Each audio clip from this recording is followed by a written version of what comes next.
Here we have a Jet 14-inch vertical bandsaw. This is a 115 volt model.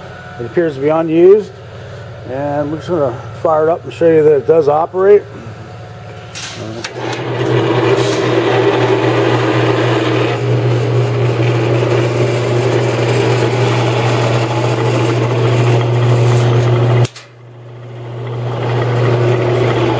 So the blade isn't currently moving because it's freewheeling on here.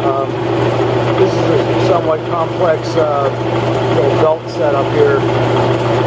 It's turning into gearbox, but what we got to do is get it to go. And we're going to move this into place here.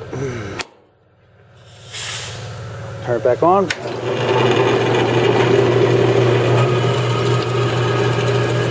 I think it's the highest speed.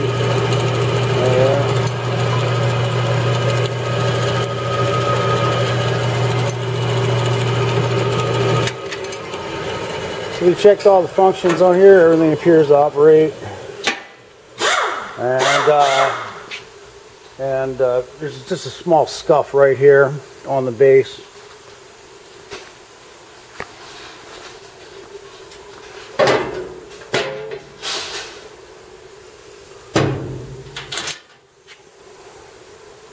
It includes an instruction parts manual, an extra blade, and your miter gauge.